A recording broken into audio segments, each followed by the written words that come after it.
चलिए भाई, तो कल हमने ग्रेविटेशन शुरू किया था और न्यूटन्स लॉज ऑफ ग्रेविटेशन और ग्रेविटेशनल फील्ड इंटेंसिटी हमने देख लिया।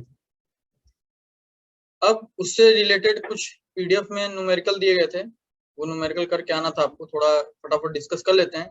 देखो यार, 1% भी डिफरेंस नहीं है इलेक्ट्रोस्टैटिक के कूलम्स लॉ में और ग्रेविटेशन के न्यूटन्स लॉ में। 1% का डिफरेंस नहीं है। जैसे वहां पे चीजें लगती हैं वैसे यहाँ पे लगती है। अगर यहाँ क्वेश्चन नहीं लग रहा है आपका तो आप समझ जाइए कि आपका इलेक्ट्रोस्टैटिक वीक है। ठीक है, सीधे समझ जाइए। तो ये चलो फटाफट डिस्कस करते हैं। मैं बहुत ज्यादा टाइम तो नहीं लूंगा, लेकिन जल्दी जल्दी डिस्कस कर देता हूँ। ठीक है, यहाँ पे 3 मासेस हैं। The 3 vertices of electrical triangle, find the net force on any one point mass. किसी एक पॉइंट मास पे हमको नेट फोर्स बताना है। तो यहाँ पे आप एक इक्विलेटरल ट्रायंगल बना लो, ए ए ए, यहाँ एक मास, यहाँ एक मास, यहाँ एक मास। एक बात और समझ जाना कि जो लोग फॉर्मेलिटी कर रहे हैं अपने नोट्स के साथ, अपने न्यूमेरिकल्स के साथ, आने वाले टाइम में बहुत खतरनाक होने वाला उनके लिए। अपने पैर पे कुल्हाड़ी मारने वाला काम कर रहे हो। ओवर कॉन्फिडेंस में ना जी के सारे चीजें, थोड़ा टाइम लगे चलेगा, लेकिन कंप्लीट किया करो। अब जरा ध्यान देना। तो यहाँ पे अगर हम कह रहा है कि किसी भी एक पॉइंट पे आप जो है नेट ग्रेविटेशनल फोर्स निकालें, तो मान लो यहाँ पे मैं निकालने जा रहा हूँ इसके ऊपर। इसके ऊपर फोर्स लगा कौन रहा होगा? ये इधर की तरफ F, और इसके ऊपर फोर्स ये लगा रहा होगा इधर की तरफ F, क्योंकि भाई line joining the centre of the masses जो है फोर्स लगते हैं। अब इसके बीच में एंगल कितना होगा? 60 डिग्री। तो हमको जो है यहाँ पे आपको करना क्या है, आपको एफ नेट निकालना है। एफ नेट निकालना है। एफ नेट आप निकालोगे कैसे? तो यहाँ पे आपको दिख रहा है फोर्स जो होती है वेक्टर क्वांटिटी होती है, इसका नेट यहीं बीचों बीच से जाएगा एफ नेट। तो यहाँ पे आप क्या करोगे? Under root F square plus 2 F F cos of 60 degree. F की वैल्यू है कितनी? जी एम एम, मतलब M square upon A square. ठीक है, तो इसको हम एक मिनट के लिए एक्स मान लेते हैं। ठीक, तो F square plus 2 F F यानी X square cos of 60। Cos 60 की वैल्यू क्या होती है? 1/2। 1/2 से 1/2 गया, 1 2 3 अंडर रूट 3 एक्स स्क्वायर, यानी कि अंडर रूट 3 एक्स। एक्स की वैल्यू कितनी है? G M square by A square. ठीक है, तो यही हमारा क्या हो जाएगा? आंसर हो जाएगा। ठीक, नेक्स्ट क्या था? देखो कितना आसान आसान क्वेश्चंस हैं, बस ये है कि प्रैक्टिस रहे। अब ये क्या है कि particle of mass m is placed on 4 vertices of find the net force. अरे यार, यही सेम तरह की बात है, सॉल्व नहीं करूंगा, बस फटाक से बता देता हूँ। ध्यान से देखना। मान लेते हैं यहाँ पे एक स्क्वायर है, स्क्वायर का कोई साइड a होगा, यहाँ पे एक मास m है, यहाँ एक मास m है, यहाँ एक मास m है और यहाँ एक मास m है। इसके ऊपर अगर आपको नेट ग्रेविटेशनल फोर्स निकालना है तो ये इधर की तरफ एक फोर्स लगाएगा, ये इधर की तरफ एक फोर्स लगाएगा। ठीक है, ये लगाएगा F, तो ये भी लगाएगा F, क्योंकि ये साइड फोर्सेस हैं। और साथ ही साथ ये भी एक फोर्स लगाएगा। ठीक है, इधर की तरफ, इधर की तरफ, इसको हम F डैश बोल देते हैं। ठीक, अच्छा, ये F की वैल्यू कितनी होगी? F की वैल्यू होगी जी एम एम, मतलब M square upon A square. और ये F डैश की वैल्यू कितनी होगी? F डैश की वैल्यू होगी G M into M, M square upon दूरी कितनी हो जाती है? ये अंडर रूट 2a स्क्वायर, यानी कि 2a स्क्वायर। ठीक है, तो ये हो गया। अब बात ये है कि ध्यान समझिएगा, ये वाला f और ये वाला f डायरेक्ट ऐड कर ही नहीं सकते, तो वेक्टर एडिशन होगा, 90 डिग्री एंगल बन रहा है। तो इनका और इनका जो नेट आएगा वो इसी के ऊपर आ जाएगा, कितना? अंडर रूट 2f, क्योंकि under root F square plus F square, तो 2 अंडर रूट एफ स्क्वायर मतलब अंडर रूट 2f स्क्वायर। जब ओपन करोगे तो अंडर रूट 2f आ जाएगा। ये अंडर रूट 2f और ये f डैश एक दूसरे पे लाई कर रहे हैं, मतलब 0 डिग्री एंगल बना रहे हैं। तो हम सीधे क्या कर सकते हैं इनको? एफ नेट जब आप निकालोगे तो सीधे आप डायरेक्ट ऐड कर सकते हैं F dash plus under root 2f। इतने बड़े हो चुके हो कि ये चीज समझ में आए, वेक्टर एडिशन है बस। Under root a square plus b square plus 2ab cos theta में थीटा 0 करेंगे आप तो वो ओपन होके a प्लस b हो जाता है डायरेक्ट। ठीक है, मैक्सिमम फोर्सेस होते हैं, तो यहाँ पे 0 डिग्री बन रहा है, मतलब इसको डायरेक्ट ऐड कर सकते हैं। तो एफ डैश की वैल्यू कितनी आई है? G M square upon 2a square और root 2 G M square upon a square. इसको सॉल्व कर लीजिए, आंसर आ जाएगा। ठीक है, अभी किसी को डाउट होगा तो अभी भी पूछ सकता है, हिचकने की बात नहीं है। अब अगला हमारा क्या है? ये है 6 पार्टिकल, अच्छा ये हेक्सागन वाला है,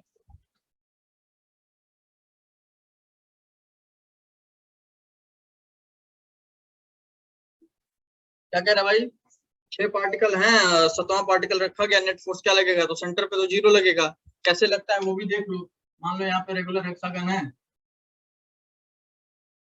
ठीक है, हर कॉर्नर पे मासेस रखे हुए हैं, अगर साइड ए है इसका, तो इसके सेंटर पे ये जो कॉर्नर से ये जो लाइन जुड़ती है, ये भी साइड जो होगा ए ही होगा, ठीक है, ए दिया हुआ है, तो यहाँ सेंटर पे जो कह रहा है कि कोई मास कैपिटल एम रख दिया तो क्या होगा, इसके ऊपर नेट फोर्स 0 लगेगा, क्यों लगेगा, क्योंकि ये वाला इसको इधर खींचेगा, ये वाला इसको इधर खींचेगा, अच्छा ये वाला इसको इधर खींचेगा, ये वाला इसको इधर खींचेगा, ये इसको इधर खींचेगा, ये इसको इधर खींचेगा, कुल मिला जुला के 0 हो जाएंगे, ठीक है।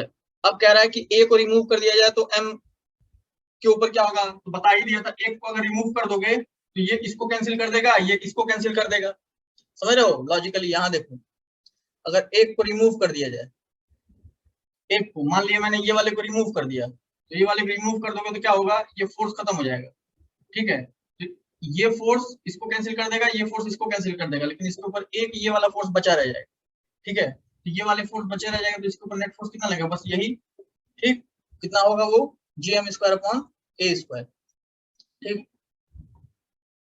अगला क्या कह रहा है कि find net force on M if particle A and C are remove, A और सी रिमूव हो जाए, ठीक है, तो नाम हमने दिया, इन्हें दे लेते हैं, ए और सी रिमूव हो जाए, जैसे मान लो ये ए है, ये बी है, ये सी है, ये डी है, ये ई है, ये एफ, ए भी रिमूव हो गया और सी भी रिमूव हो जाए, सी भी रिमूव हो जाए का मतलब ये भी जो है खत्म हो जाए। तो आप देखो यहाँ पे एक चीज समझना है, क्या समझना है कि ये वाला फोर्स इस फोर्स को कैंसिल कर देगा, ठीक है, सी रिमूव हो गया है, बचेगा हमारे पास क्या, ये डी वाले की वजह से एक फोर्स इधर बच जाएगा और एफ वाले की वजह से एक फोर्स इधर बच जाएगा, ठीक, मतलब इसके ऊपर जो नेट फोर्स लगेगा वो ये दोनों का मिला के लगेगा, ये दोनों के बीच में कितना एंगल है, तो सबसे बड़ी बात है 120 डिग्री, कैसे, देखो टोटल पार्ट्स कितने बनना है, 6 पार्ट बनेंगे, 1 2 3 4 5 6, ठीक, टोटल पॉइंट के अराउंड एंगल होता है 360, तो एक यहाँ एक के अराउंड कितना होगा, तो 6 से भाग दोगे तो 60 डिग्री, तो यहाँ पे ये दो यहाँ पे मिला के करना है, तो 60 + 60 120, ठीक है, मतलब इस फोर्स में और इस फोर्स में 120 डिग्री का एंगल बन रहा है, ये एफ है, ये भी एफ है, 120 डिग्री का एंगल बन रहा है, तो एफ नेट की जो वैल्यू आएगी वो क्या आ जाएगी, √f² + 2f² cos of 120, cos 120 की वैल्यू कितनी होती है, -1/2 मेरे ख्याल से, हाँ एक मिनट, cos 120, ठीक है, cos -1/2, ठीक, -1/2 हो जाएगा, ये कट गया, ये माइनस में आ जाएगा, f² ये कट गया, f आ जाएगा आंसर, f की वैल्यू कितनी होगी, gm/m/a², समझ गए। तो इस तरह से आपको करना है, एकदम इलेक्ट्रोस्टैटिक का डिक्टो पार्ट है, अगर इलेक्ट्रोस्टैटिक में इस तरह के आपने क्वेश्चन नहीं किया तो यहाँ से कर सकते हैं, वहां कर लिया है तो इसको कर सकते हैं, तो अगर किसी को इसमें कोई डाउट हो तो पूछ लो, कोई भी हो, मैं आराम से भी बता सकता हूँ, जल्दी पूछो। दीपक समझ में आया? हाँ सर, ये वाला हो गया था, वो पेंटागन वाले में जा रहा हूँ, बस ये सब भी ध्यान देना है। चलो आते हैं ये पेंटागन।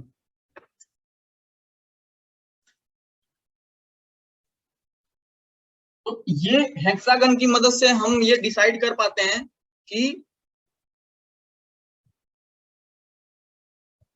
हेक्सागन की मदद से हम डिसाइड कर पाते हैं कि भाई अगर रेगुलर पॉलीगन हो तो उसके सेंटर पे जो नेट फोर्स लगेगा वो 0 होगा, ठीक है। तो अगर आप कोई भी पॉलीगन ले लें, हेक्सागन है लिया था अभी आपने, पेंटागन ले लेना है, स्क्वायर ले लो या कुछ भी ले लो, वहां पे जो सेंटर होगा वहां पे नेट फोर्स क्या लगेगा, 0 लगेगा।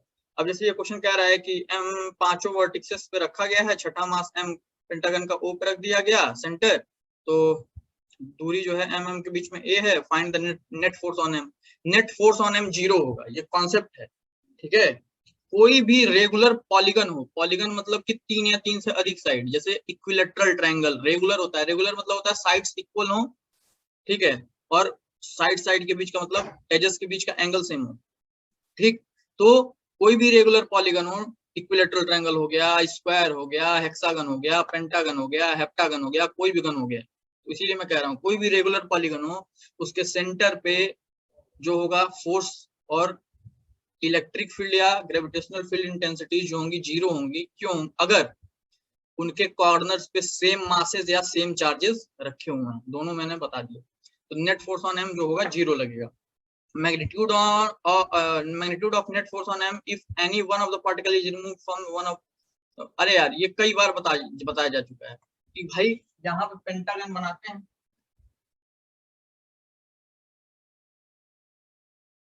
पेंटागन बना लिया हमने, ठीक है, एम एम ये एम लग रहा है, यहाँ पे कोई मास रखा गया है, नेट फोर्स इस पे 0 होने वाला है। ये कॉन्सेप्ट आपको पता चल गया। मान लो एक को किसी को रिमूव कर दिए, एक को रिमूव कर दिए, एक को जब रिमूव कर दिए तो इसके ऊपर अब नेट फोर्स 0 नहीं होगा। वो रहता तो नेट फोर्स 0 हो जाता, लेकिन अब नेट फोर्स 0 नहीं होगा। तो वो रहता तो नेट फोर्स कैसे 0? जैसे मान लो ये रहता तो ये इसकी तरफ जो है एक एफ लगाता, ये कैपिटल एम है यहाँ पे, ए साइड अगर है तो ये एफ की वैल्यू कितनी हो जाती है? G M M upon A square. ये रहता तब ये फोर्स लगाता, अब ये रिमूव हो गया है। अब समझना, ये रहता तो एफ फोर्स लगाता और इसके ऊपर नेट फोर्स 0 होना चाहिए था। तो अगर ये एफ फोर्स लगा रहा है तो बाकी सारे जो होंगे वो इसके तरफ नेट जो लगा रहे होंगे वो एफ ही लगा रहे होंगे, तभी ये कैंसिल होकर 0 हो रहा हो। लेकिन अब ये नहीं है, मतलब ये फोर्स भी नहीं है। अभी लग क्या रहा होगा? केवल ये, और इसकी वैल्यू है कितनी? कितनी ही है। समझ गए? तो जो चार्ज नहीं रह, जो मास या जो चार्ज नहीं रहता है वो कितना फोर्स लगाता, वही हमारा एक्चुअल आंसर होता है अगर उसको रिमूव कर दिया जाए तो। समझ में आया दीपक? हाँ सर समझ गए। नहीं आया होगा, डाउट हो तो तुरंत पूछ सकते हो फिर भी।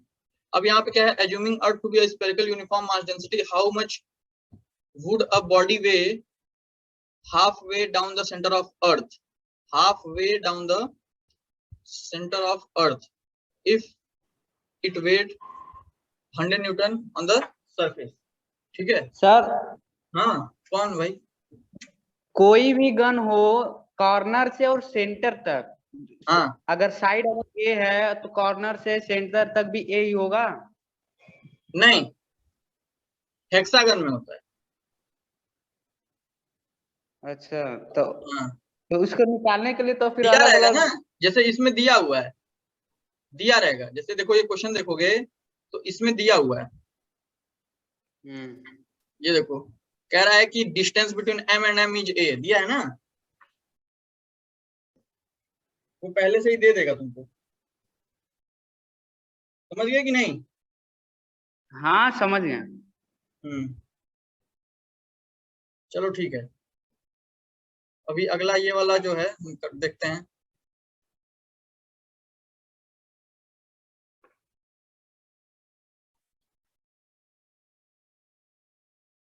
ये है, यहाँ पे कह रहा है कि भाई हाफ वे चले जाएं तो वो बॉडी कितना उसका वेट होगा। तो हम जानते हैं डाउन द अर्थ कह रहा है कि अर्थ के अंदर जो है हमको हाफ वे जाना है, मतलब डी की वैल्यू हो गई है वो जो हो गई है r/2 हो गई। हम जानते हैं कि नया एक्सेलरेशन ड्यू टू ग्रेविटी क्या होता है? 1 - d/h, यही होता है। ठीक है, हमने निकाल रखा है। अच्छा, तुमको एक चीज समझ में आना चाहिए, एक चीज हमेशा याद रखना, यहाँ पे जैसे हमने इस चीज को प्रूफ कैसे किया था, इस चीज को प्रूफ कैसे किया था ना, हमने डेंसिटी वाला जो है टर्म लेके प्रूफ किया था यहाँ पे। ठीक है, और यहाँ पे जो है बाइनोमियल एक्सपेंशन लगाने की जरूरत नहीं पड़ी थी, अगर आपको याद है तो, है ना। यहाँ पे बाइनोमियल एक्सपेंशन लगाने की जरूरत नहीं पड़ी थी, मतलब यहाँ पे ये जंक्शन लेने की जरूरत नहीं पड़ी थी कि डी बहुत बहुत छोटा हो या कुछ ऐसा।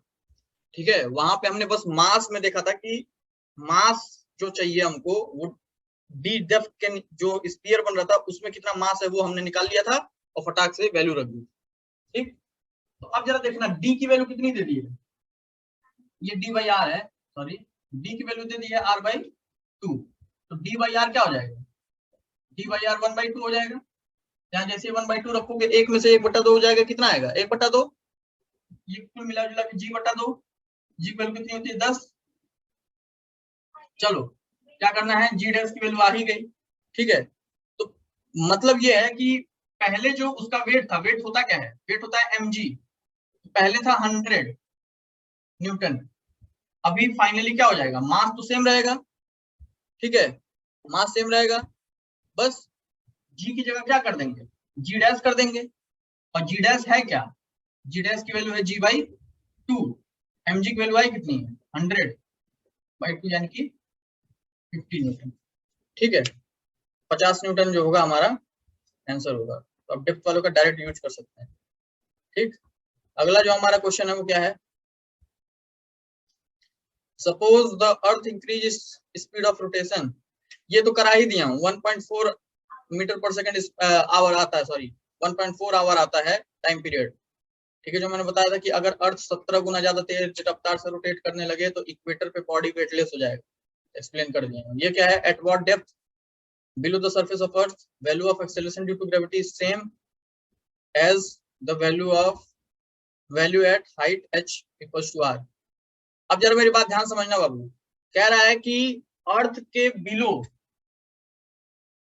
Acceleration due to gravity same हो किस हाइट पे, मतलब किस डेप्थ में, अगर आर हाइट आप सरफेस से ऊपर चले जा रहे हैं वहां पे जो एक्सेलरेशन ड्यू टू ग्रेविटी हो, ठीक है, तो समझिए मेरी बात, आर हाइट ऊपर चले जा रहे हैं सरफेस से, मतलब ये अभी अर्थ के रेडियस का कंपेरेबल जो है दूरी है, मेरी बात समझना, हाइट पे जाते हैं तो जी डैश का क्या यूज करते हैं, जी 1 माइनस 2h अपॉन आर, ये यूज करते हैं, लेकिन ये मैं बता रहा हूं ये आया हुआ क्वेश्चन है जो अभी आप करने जा रहे हैं नीट में और जेईई मेंस में, ठीक है, समझना, ये जो क्वेश्चन मतलब समझो नीट में तो डिट्टो आया है लेकिन जेईई मेंस में इसी का कॉन्सेप्ट आया है। अब जरा मेरी बात ध्यान समझना, ये जो है ये क्या है, जब हम h हाइट सरफेस से ऊपर जाते हैं तो हम ये यूज करते हैं एक्सेलरेशन ड्यू टू ग्रेविटी की वैल्यू, ये तब होता है जब h की वैल्यू कंपेरेबल ना हो, h की वैल्यू कंपेरेबल ना हो, h बहुत छोटा हो, अजम्पशन लेते थे हम, लेकिन अगर h बहुत छोटा नहीं होगा तो हम इस चीज को यूज नहीं कर सकते। मतलब इस क्वेश्चन में अगर आप देखें तो कह रहा है कि सरफेस से आर हाइट ऊपर जा रहे हैं, मतलब we can not use this, हम यूज ही नहीं कर सकते, तो करेंगे क्या, ये इसके एक स्टेप ऊपर जाओ, अगर तुमको स्टेप याद है, G dash equals to G 1 minus 1 plus h upon R square आया, इसी को ऊपर ले गए थे और बाइनोमियल किए थे तो ये 2 आगे आ जाता था, ठीक है, अब जाके देखिए, ठीक, ये आया था हमारा जो है विदाउट अजम्पशन जो है ये रिलेशन हमारा आया होगा, ठीक है। तो अब कह रहा है,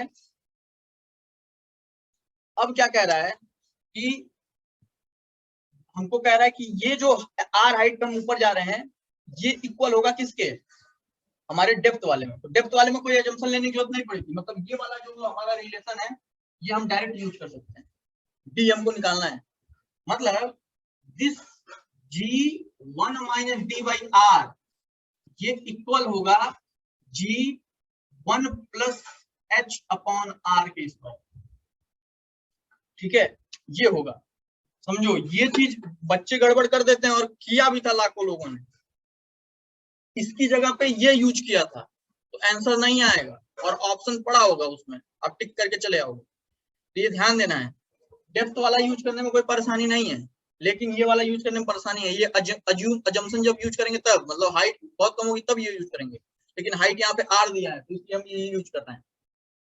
ये कहाँ से आया है आप पीछे पलट के देखिए, ठीक है, और ये नहीं समझ में आ रहा है तो सीधे सीधे हम ये कर सकते हैं, G M R plus H का स्क्वायर, ये तो समझ में आता है ना कि भाई स्मॉल जी की वैल्यू क्या होती है, जीएम अपॉन आर स्क्वायर, लेकिन GM upon small R square, small R की वैल्यू क्या हो जाएगी आर प्लस एच, बस यहीं से आर कॉमन ले लोगे तो जीएम अपॉन आर स्क्वायर ये स्मॉल जी बन जाता है, नीचे यहाँ पे ये बन जाएगा, ठीक है, तो यहाँ ये यूज कर लो या ये यूज कर लो, बात बराबर है, ठीक, समझ रहे हो ना। तो अब मेरी बात ध्यान समझना है एक बार, जी से जी क्या हो गया cancel out, 1 minus D by R, D निकालना है, 1 अपॉन 1 प्लस एच की वैल्यू आर है, यहाँ भी आर से आर कटा, एक बार में 2 आया नीचे, मतलब 1/4 यहाँ आ गया, 1 माइनस डी बाई आर, इसको इधर भेजो इसको इधर भेजो, तो D by R is equal to क्या हो जाएगा 1 माइनस 1/4 यानी कि 3/4, डी की वैल्यू कितनी आ जाएगी 3/4 r। तो अर्थ के अंदर आप इतना डेप्थ में जाइए 3/4 r, और हाइट पे r हाइट पे जाइए, तो एक्सेलरेशन ड्यू टू ग्रेविटी की वैल्यू सेम होगी। ठीक है, ये कॉन्सेप्ट याद रखना है ना, क्योंकि यहाँ कंपेरेबल था ये हाइट, तो ये चीज नहीं यूज करना है। चलो अभी नेक्स्ट करते हैं,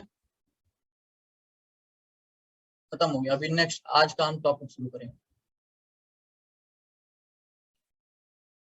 आज हमको शुरू करना है ग्रेविटेशनल पोटेंशियल के बारे में। सब आप जानते हो, सारा की सारा चीजें इलेक्ट्रोस्टैटिक में पढ़ रखते हो। ठीक है, तो शुरू करते हैं। यहाँ पे अगर कोई मास है, ये मास है कैपिटल एम, ये सोर्स मास है। ठीक है, और यहाँ इंफिनिटी पे जो है एक मास है स्मॉल एम, टेस्ट मास है। ठीक, याद रखिएगा डायरेक्शन एज्यूम करना पड़ेगा आपको। ये एक्स डायरेक्शन में मान रहा हूँ, ये वाई डायरेक्शन मान रहा हूँ, तो ये जो डायरेक्शन है ये एक्स डायरेक्शन मान रहा हूँ, पॉजिटिव एक्स। अब है क्या कि वही डिफिनीशन जो हमारा इलेक्ट्रोस्टैटिक में था कि work done by external agent to bring unit positive charge from infinity to point P against the या फिर इन द ग्रेविटेशनल फील्ड, आप ऐसा कह सकते हैं। सिंपल सी बात है। अब समझना हो क्या रहा है, थोड़ा सा यहाँ चीजें थोड़ी सी उल्टी होती हैं, हल्का सा डिफरेंस आता है, समझो। ये जो मास है इसको यहां से कहीं किसी पॉइंट P जो कि r दूरी पे है, यहां तक ले आने में किसी की जरूरत ही नहीं पड़ेगी, खींच के लेते आएगा ये ग्रेविटेशनल फोर्स। समझ रहे हो, ग्रेविटेशनल फोर्स इसके ऊपर लगेगा इधर की तरफ, Fg। ये Fg की वैल्यू कितनी होगी, GMM, अभी बताता हूँ, रुक जाओ। GMM अपॉन x स्क्वायर होगा, अभी एक बीच में पॉइंट मानना पड़ेगा, समझो मेरे को। मतलब ये ग्रेविटेशनल फील्ड अट्रैक्टिव होता है तो कैपेबल है इस मास को ले आने में, एक्सटर्नल एजेंट की यहाँ जरूरत ही नहीं पड़ेगी, पहली बात। दूसरी बात कि एक्सटर्नल एजेंट की जरूरत भले ना पड़ रही है, लेकिन हमारा जो डिफिनीशन है, हम आने वाले टाइम में कंफ्यूज ना हो जाएं, हम उसी को लेके चलेंगे। ठीक है, तो समझो। तो यहाँ पे अगर आप इलेक्ट्रिक पोटेंशियल लिख रहे हो, पहली बात कि हम वर्क डन लिखें इंफिनिटी से पी तक लाने में, किसके द्वारा? मैं तो भैया एक्सटर्नल एजेंट के द्वारा लिखता हूं, और जब भी इलेक्ट्रिक फील्ड का या ग्रेविटेशनल फील्ड का पूछता है, इसका निगेटिव कर देता हूं। ठीक, मैं एक्सटर्नल एजेंट का हमेशा लिखता हूं। अब यार देखो, ये सब बताया गया है इलेक्ट्रोस्टैटिक में, कोई ऐसी बात नहीं। तो work done by external agent, ठीक है। तो फोर्स कितना लगा रहा है, किसी मिड पॉइंट यहाँ पे मानो कि पहुंच गया है ये मास, यहां से जो है ये x दूरी पे पहुंच गया है, x दूरी से dx, ये लेंथ ट्रेवल करने में कितना वर्क करना पड़ेगा एक्सटर्नल एजेंट को, वो हमको देखना है।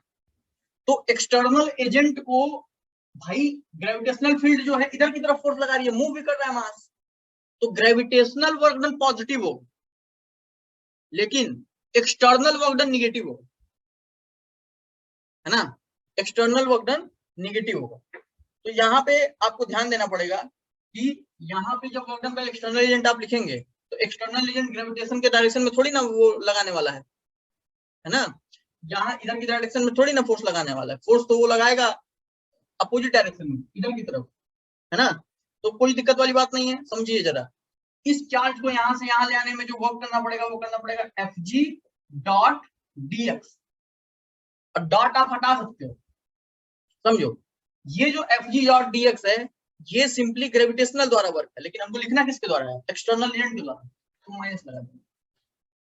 ये Fg की वैल्यू है कितनी, GMM अपॉन x स्क्वायर, क्योंकि x दूरी पे, और dx। तो ये आया small work done, small work done आया किसके द्वारा, एक्सटर्नल एजेंट के द्वारा।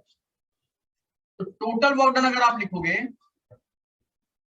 टोटल वर्क डन अगर आप लिखोगे किसके द्वारा, एक्सटर्नल के द्वारा, तो ये इंटीग्रेशन ऑफ dw एक्सटर्नल होगा, और यहाँ पे जैसे ही negative integration of GMM upon x square dx करोगे, तो यहाँ पे ये क्या आएगा, अच्छा कहां से कहां तक, इंफिनिटी से कहां तक, पॉइंट P तक। पॉइंट P क्या है, R है, ठीक है। तो ये आपको ध्यान देना है। तो यहाँ पे जब आप रखोगे वैल्यूज तो यहाँ पे 1/x² का इंटीग्रेशन कितना होगा, 1/x² का इंटीग्रेशन होगा -1/x²। ठीक है, तो ये work done by external agent ये आएगा कितना, ये -GM तो इधर आ गया, बाकी 1/x² का इंटीग्रेशन -1/x इंफिनिटी से लेके कहां तक, p तक, या फिर हम कह सकते हैं इंफिनिटी से लेके r तक। डिस्टेंस तो आ रही है ना p पॉइंट तक, दूरी आ रहा है। ठीक है, तो यहाँ पे जब आप देखोगे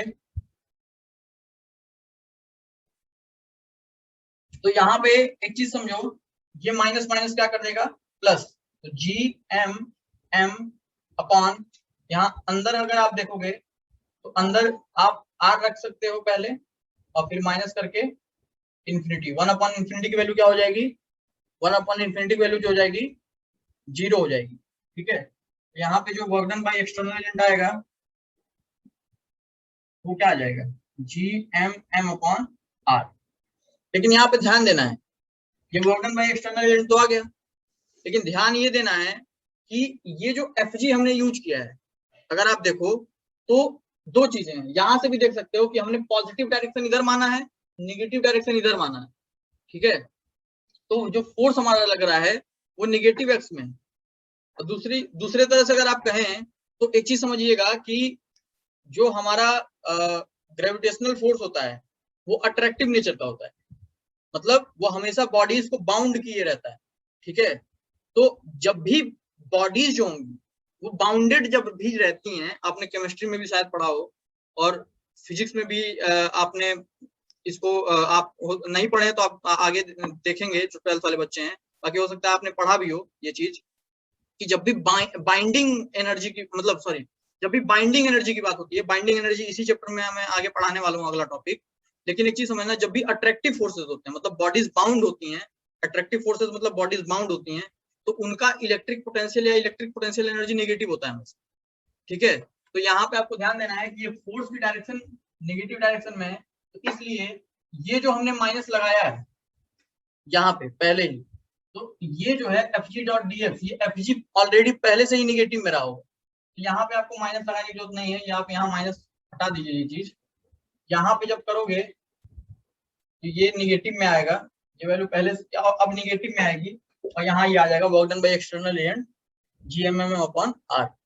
अब अगर इलेक्ट्रिक पोटेंशियल की बात करोगे, इलेक्ट्रिक नहीं सॉरी ग्रेविटेशनल पोटेंशियल की, तो हम जानते हैं पोटेंशियल क्या होता है कि work done by external agent to bring unit positive charge हम कहते थे, तो यूनिट मास हम यहाँ कहेंगे, मतलब हम जानते हैं कि इलेक्ट्रिक पोटेंशियल क्या होगा, work done by external agent upon per unit mass.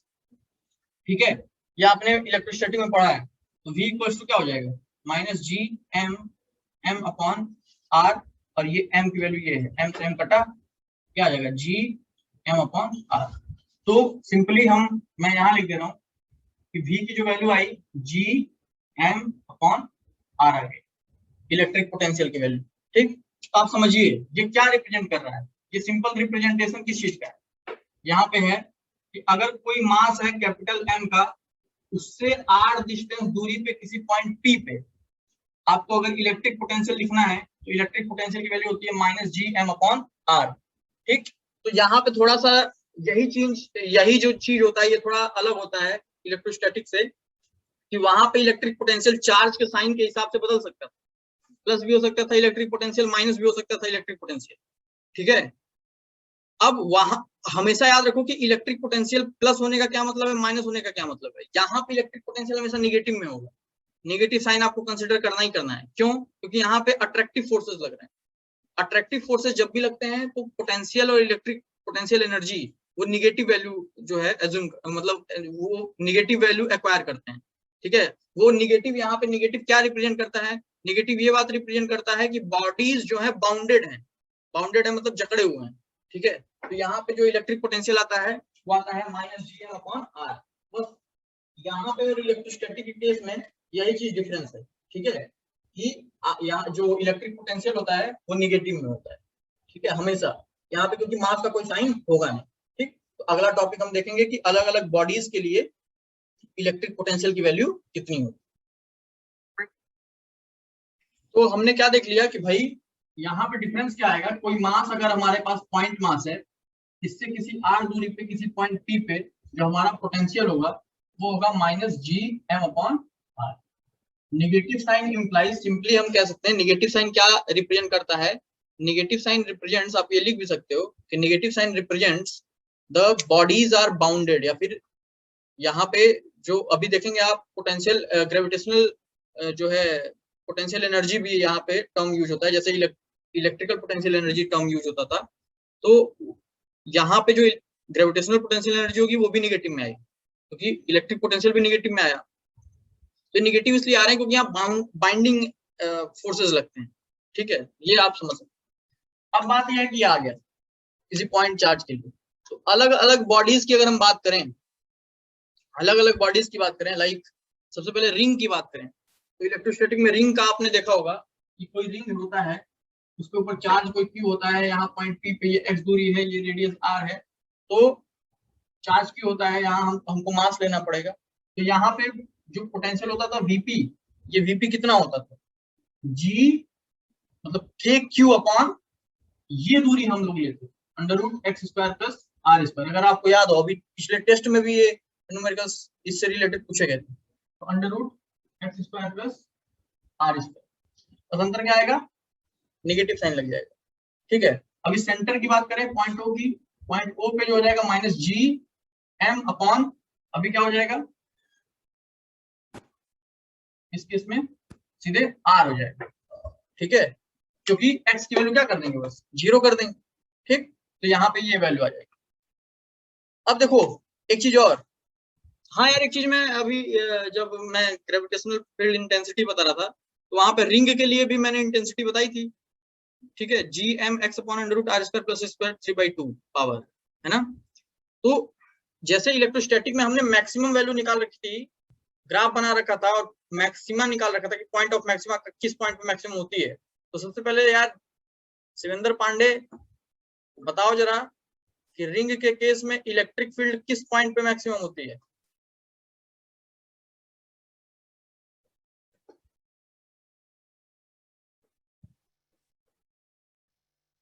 Sir ±r/√2 पे। वेरी गुड, तो ±r/√2 पे। तो यहाँ भी जो है ग्रेविटेशनल फील्ड इंटेंसिटी जो होगी वो r/√2 पे क्या होगी, मैक्सिमम होगी। ठीक है, हमेशा याद रखना। और जो मैक्सिमम वैल्यू वहां आई थी वो मैक्सिमम वैल्यू यहाँ भी आएगी, जो ग्राफ वहां बना था वही ग्राफ यहाँ भी बने।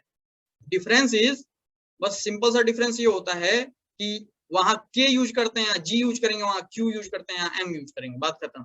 ठीक है, बस इलेक्ट्रिक पोटेंशियल की बात करें सारी चीजें वही, बस अंतर क्या आएगा कि वहां इलेक्ट्रिक पोटेंशियल पॉजिटिव निगेटिव दोनों हो सकता था, क्योंकि वहां रिपल्सिव अट्रैक्टिव दोनों फोर्सेस थे, और यहाँ केवल अट्रैक्टिव फोर्स है, इसलिए पोटेंशियल जो है ये निगेटिव होता है। इसका जो ग्राफ बनेगा, अभी देखो कल दीपक पूछ रहा था कि सर ग्राफ तो उल्टा बनेगा ना, तो मैंने समझाया था भाई रेफरेंस आपके हाथ में है, आप कैसे भी मान लो, लेकिन इलेक्ट्रिक पोटेंशियल में थोड़ा सा आपको ऑब्जर्व करने की जरूरत है। ठीक है, जस्ट समझिए, ध्यान से समझना। इलेक्ट्रिक पोटेंशियल का जो ग्राफ होगा इस केस में, समझो ये R है, ये भी है। ठीक है, बेसिकली ऐसा होना चाहिए। ठीक, लेकिन ये ग्राफ ऐसा ना होके बस उल्टा होता है। क्यों उल्टा होता है, क्योंकि यहाँ ऑलरेडी नेगेटिव साइन लगा हुआ है। ये x के पॉजिटिव वैल्यू के लिए इलेक्ट्रिक पोटेंशियल हमेशा नेगेटिव आएगा, तो इसलिए ऐसा ग्राफ बनता है। अच्छा, एक चीज और ऑब्जर्व करने वाली बात, आपके ग्राफ ऐसे भी बन सकते हैं। ये जो ग्राफ है ये ऐसा भी बन सकता है, लेकिन अंतर क्या आएगा, वो ये वाले एक्सिस को पॉजिटिव मान लेगा। ठीक है, तो ये चीजें आपको न्यूमेरिकल करते टाइम ध्यान देना है अगर ग्राफिकल क्वेश्चन आ रहे हैं, खासकर ग्रेविटेशन के अंदर ग्रेविटेशनल पोटेंशियल में। ठीक, तो जनरली ग्राफ निगेटिव बना के आएगा। अगर मान लो ग्राफ इस तरह से आया तो पक्का ये जो पॉजिटिव एक्सिस होगा वो नीचे मान लेगा। ये ग्राफ होता है किसका, इस केस में रिंग के केस में। तो रिंग के केस में मुझे याद आ रहा है कि इलेक्ट्रोस्टैटिक में शायद ये ग्राफ नहीं बनाया था क्या आप लोगों ने, है ना, ये वाला नहीं बनाया होगा, तो ये वहां भी वैलिड है। ठीक है, वहां के इलेक्ट्रिक पोटेंशियल। चलो, तो क्या मैं बताना चाह रहा हूँ वो समझ में आया होगा, बस निगेटिव हो जाता है, वहां पे ग्राफ पॉजिटिव बनते थे, यहाँ निगेटिव हो जाएगा। ठीक है, लेकिन हाँ ग्रेविटेशनल फील्ड इंटेंसिटी के केस में ऐसा कुछ नहीं है, वो आप सिंपल जो आपने सीखा है वही सीखा है, बस पोटेंशियल में चीजें उलट पलट जाती हैं। ठीक है, तो ये रिंग हमने देख लिया। ठीक है, ये प्रूफ करने की जरूरत है नहीं कैसे आया, अभी मैं रब कर रहा हूँ, ये सब चीजें आप पीडीएफ से लिख सकते हैं। अब जरा देखो, हाँ लेकिन ग्राफ का ध्यान देना, जैसे मेरी बात ध्यान सुनो, आपको मैं पीडीएफ दिखाऊं।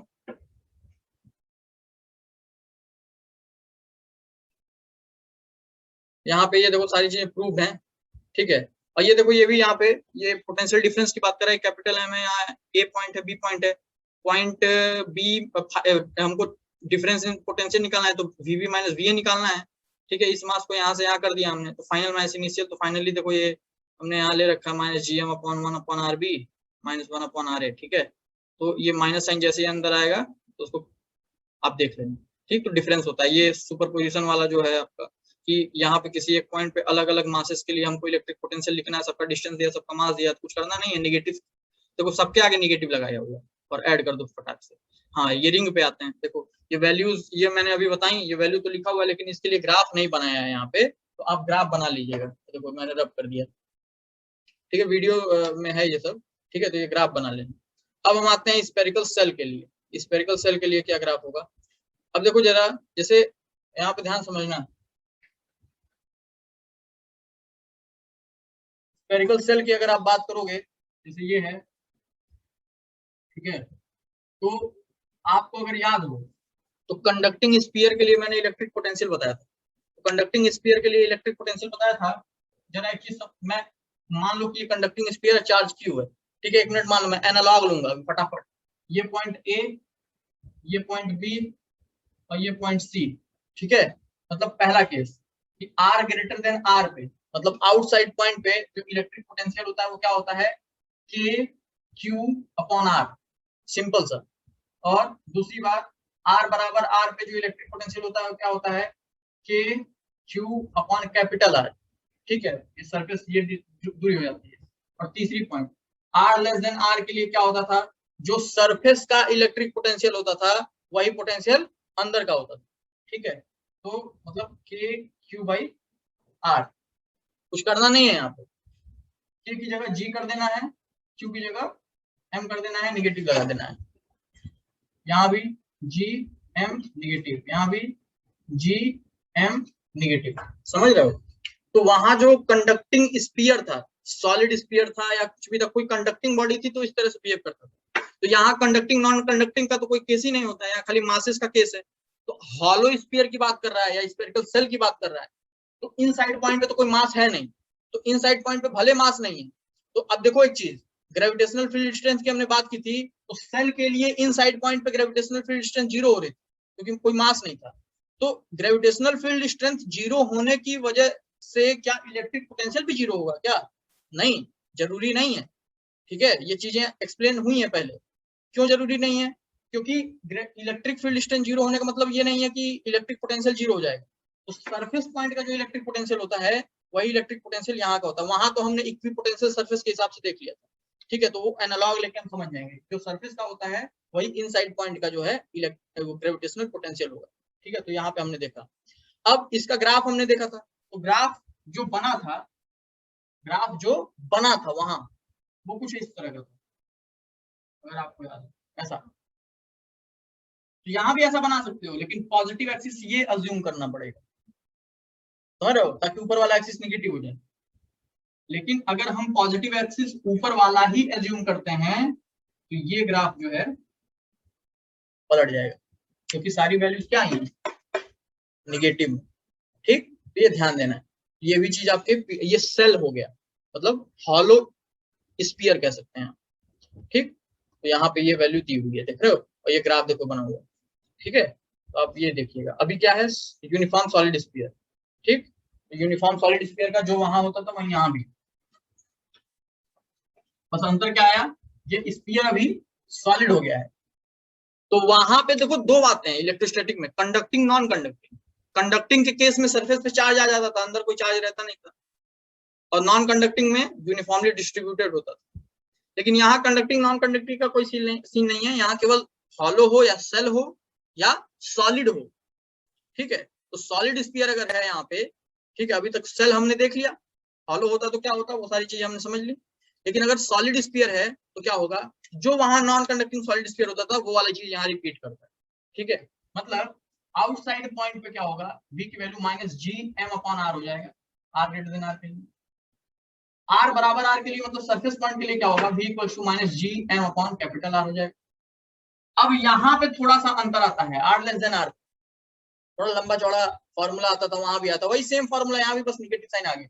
v इक्वल टू क्या होता है माइनस, किसी को याद है क्या, दीपक याद है क्या, या किसी को, जिसको याद है जरा हैंड रेज करो। याद है, -gm 3r² minus r square और यहाँ पे 2r³ हो जाएगा। माइनस जी एम, फिर से बोलो, minus G M 3r² 3r square minus r² हाँ अपॉन यहाँ 2r³। नहीं नीचे नीचे Overall. 2r³, हाँ ओवरऑल 2r³। सही है भानु,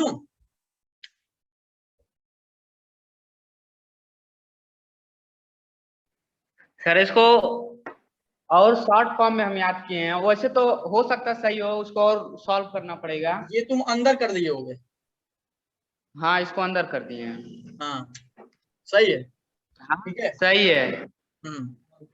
चलो शिवेंद्र, हाँ सर। सही है ना, हाँ ठीक है चलो, वेरी गुड दीपक। तो ये जो है इनसाइड पॉइंट का ये इलेक्ट्रिक पोटेंशियल होता था वहां, यहाँ ग्रेविटेशनल पोटेंशियल है, बस निगेटिव लगा देना है। इसका ग्राफ हमने देखा था, अगर आपको याद हो, मैं देखो रिवीजन भी करते जा रहा हूँ, इस तरह का आया था पहले और फिर ऐसा चला गया था, ठीक है। तो वही चीज निगेटिव हो जाएगा, ऐसे आएगा पहले फिर ऐसे चला जाएगा, समझे, ये ग्राफ बन जाएगा निगेटिव में, ठीक।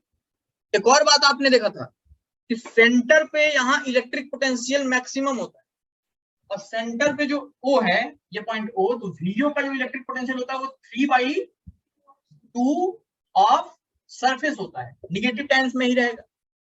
और VS की वैल्यू है कितनी, सरफेस का कितना है, इतना, ठीक है। तो -3/2, माइनस देखो हमने पहले से लगा दिया, तो ये वाला माइनस लेने की जरूरत नहीं है, निगेटिव में ही आएगा पोटेंशियल, तो GM/R।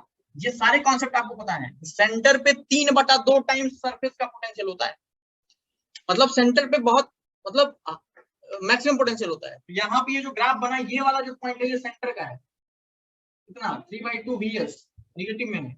ये वाला जो पॉइंट है R बराबर R का है, मतलब सरफेस का है, कितना VS, VS मतलब ये। बाकी उसके बाद जैसे ही बाहर निकलेंगे रेक्टेंगुलर हाइपरबोला बन जाएगा, ठीक है। ये जो है आपको ये भी ध्यान देना, ठीक है। तो वही है, वेरी गुड। तो यहाँ पे आपने देखा होगा, ये देखो यही है, ये देखो ये बनाया है ना 3/2 GM/R, दिख रहा है, ये ऐसा है। बाकी ये देखो वही चीज है, आउटसाइड पॉइंट पे ये है, सरफेस पॉइंट पे ये है, और सेंटर पे जो है 3/2 GM/R है, मतलब V सेंटर जो है 3/2 V सरफेस है, ठीक है। तो ये जो है हमारा इलेक्ट्रिक पोटेंशियल हो गया। सिमिलरली इलेक्ट्रिक पोटेंशियल एनर्जी की हम बात करेंगे, तो भाई इलेक्ट्रिक पोटेंशियल यूनिट मास के लिए होता है, इलेक्ट्रिक पोटेंशियल एनर्जी जो हो जाएगा वो m मास के लिए होता है, ठीक है। तो अब जरा देखना, वही डिफिनेशन जो वहां पे भी इलेक्ट्रिक पोटेंशियल क्या होता था, इलेक्ट्रिक पोटेंशियल यूनिट मास को लाने में जितना वर्क डन करना पड़े, और इलेक्ट्रिक पोटेंशियल एनर्जी क्या होती थी कि m मास को लाने में जितना वर्क डन करना पड़े। उसी तरह यहाँ ग्रेविटेशनल पोटेंशियल क्या होता है, ग्रेविटेशनल पोटेंशियल सिंपली होता है कि यूनिट मास को लाने के लिए यहाँ जो है जितना वर्क डन करना पड़े, और ग्रेविटेशनल पोटेंशियल एनर्जी क्या हो जाएगा, m मास को लाने के लिए जितना वर्क डन करना पड़े। तो ये सारी चीजें एनालॉग हैं, और मैं चीख पे चिल्लाते हमेशा कहता हूँ कि भाई ग्रेविटेशन खत्म भी हो जाएगा, पता भी नहीं चलेगा। अब ध्यान देना, ध्यान दो, ग्रेविटेशनल पोटेंशियल एनर्जी, ठीक, सिंपल बात। जैसे मान लो यहाँ पे एक मास है कैपिटल M, इससे r डिस्टेंस दूरी पे यहाँ पे एक मास है स्मॉल m, इनके बीच का ग्रेविटेशनल पोटेंशियल एनर्जी क्या लिखेंगे, U से रिप्रेजेंट करें तो सिंपली हो जाएगा GM/M/R, खत्म बात।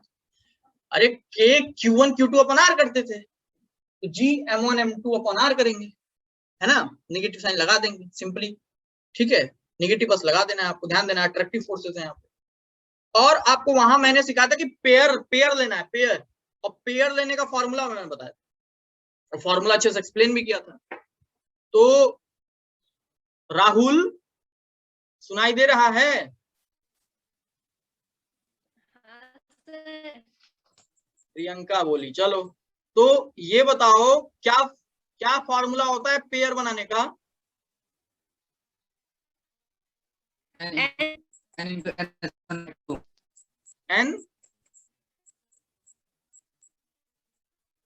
into n minus 1/2. हाँ, n into n minus 1/2। Very good. n into n minus, सही है क्या है? Beyond bond. आनंद हो, तुम बोलते नहीं हो लेकिन। चलो भानु, पेयर बनाने का सही बताया है, बताए हैं बच्चे? हाँ चलो ठीक है। तो पेयर कैसे बनता है? पेयर बनता है हमारा n n माइनस 1/2। ये सब वैलिड है यहाँ पे, सब का सब। अभी देखोगे न्यूमेरिकल फटाफट लग के खत्म हो जाएगा, पता भी नहीं चलेगा। तो ये चीज है। अभी ट्रायंगल बना, यहाँ कितने पेयर? 3 पेयर। जैसे मान लो यहाँ पे m1 मास है, यहाँ m2 मास है, यहाँ m3 मास है, ये a है, a है, a है मान लो। तो इस सिस्टम का पोटेंशियल एनर्जी लिखना, मुझे बार बार रिपीट करने की जरूरत नहीं है यार, आप लोग बच्चे नहीं हो। अभी लिखना पड़ेगा। तो पहले ये एक पेयर बनेगा minus ji m1 m2 upon a, बस यही माइनस का ध्यान देना है। बाकी ये एक पेयर बनेगा माइनस जी m2 m3/a। फिर ये एक पेयर बनेगा माइनस जी m1 m3/a। खत्म हो गया, 3 पेयर बनेंगे। स्क्वायर होता कितने पेयर बनते? 1 2 3 4 5 6 पेयर बनते। अब 4 रख के देख सकते थे यहाँ पे, है ना? तो उस तरह से लिख लेते। तो वो सारे क्वेश्चंस आपके मैंने करा रखे हैं। क्यूब होता, अच्छा चलो शिवेंद्र पांडे, क्यूब होता तो कितने पेयर बनते? अगर सारे कॉर्नर्स पे मास रखे हुए हैं तो 15 सर। अबे क्यूब के कॉर्नर्स कितने होते हैं भाई? क्यूब 28 होंगे। अच्छा क्यूब है सर। हाँ तो 8। Very good Prajapati. अरे शिवेंद्र 28 सर। हाँ, गलती ना करो। अब देखो, तो वो सारे क्वेश्चंस यहाँ हैं, बस याद ये रखना है कि निगेटिव लगा देना है। तो ये देखो, ये सारी चीजें लिखी हुई हैं, बस ऐड करते जाइए। ये पढ़ जरूर लीजिएगा आप लोग, ठीक है? ये सारी चीजें पढ़ लीजिएगा। ये तो मैं अभी बताऊंगा ये क्या है, ठीक है? मैं बताऊंगा। अभी देखो, ये तो मैं बताने वाला हूँ, लेकिन न्यूमेरिकल देखें। 3 पॉइंट देखो ध्यान से। 3 point masses m, each are kept at 3 vertices of a square of side a. Find the gravitational potential and field strength at O. कह रहा है कि 3 मास रखा हुआ है। अबे देखो ध्यान से, यहाँ पे ग्रेविटेशनल पोटेंशियल निकालना और ग्रेविटेशनल फील्ड स्ट्रेंथ निकालना। यार ग्रेविटेशनल पोटेंशियल कैसे निकलेगा? इसके वजह से, इसके वजह से और इसके वजह से, ठीक है? सबको नेगेटिव में करके ऐड कर देना है। अरे हो जाएगा क्या? फील्ड स्ट्रेंथ की बात करें तो देखो, अच्छा फील्ड स्ट्रेंथ देखना, वेक्टर। एक चीज और याद रखना, ग्रेविटेशनल फील्ड स्ट्रेंथ, बार बार एक चीज ये सिर्फ बता चुका हूं, ये वेक्टर क्वांटिटी है। तो वेक्टर एडिशंस का आपको यूज करना है। और ये जो पोटेंशियल है ये स्केलर क्वांटिटी है। तो स्केलर यहाँ पे जो है आपको सिंपल एडिशन आप यूज कर सकते हो। जैसे इस मास की वजह से यहाँ पे पोटेंशियल जो होगा माइनस जी एम अपॉन ए होगा, इस मास की वजह से माइनस जी एम अपॉन ए होगा, इस मास की वजह से जो होगा minus G M upon √2a होगा। और तीनों को डायरेक्ट आप ऐड कर दीजिए अलजेब्रिकली। बाकी अगर पोटेंशियल की बात, ये स्ट्रेंथ की बात करें, फील्ड स्ट्रेंथ की बात करें, तो इस मास की वजह से इस पॉइंट पे फील्ड स्ट्रेंथ की डायरेक्शन इधर की तरफ होगी। और कितनी होगी? gm/a²। ठीक है, यहाँ नेगेटिव लगाने की जरूरत नहीं है। इस मास की वजह से इस पॉइंट पे जो वो फील्ड स्ट्रेंथ होगी वो इधर की तरफ होगी, gm/a²। इसकी वजह से जो होगा वो इधर की तरफ होगा, कितना? gm/2a², क्योंकि √2a डिस्टेंस है तो स्क्वायर करो। दूसरी बात यह कि यहाँ पे ये वाला जो फील्ड स्ट्रेंथ आया और ये वाला जो फील्ड स्ट्रेंथ आया, वेक्टोरियली ऐड करेंगे √2f। अगर मान लो I है, मान लो ये फील्ड स्ट्रेंथ I है, तो √2i इधर की तरफ आ जाएगा। वो √2i जो है इसके वाला जो फील्ड डिस्टेंस उससे डायरेक्ट ऐड हो जाएगा। याद करो, अभी एक तो क्वेश्चन कराए हो PDF 1 में इस तरह का, ठीक है? जो फोर्स निकालना था किसी एक पॉइंट पे, सेम टू सेम वैसे ही हो, ठीक है? तो किसी को डाउट तो पूछ सकता है तुरंत। प्रियंका दीदी कोई दिक्कत?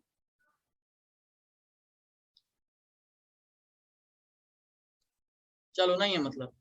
अब देखो यही वही वाला बात कि भाई साहब 4 पॉइंट मास हो यहाँ 4 मास रखा है भाई। ग्रेविटेशनल पोटेंशियल और फील्ड स्ट्रेंथ निकालना है हेक्सागन में। कहाँ रखा है मास? ABCD पे रखा है, ठीक है? देखो फटाक से डिस्कस कर देता हूँ इस चीज को।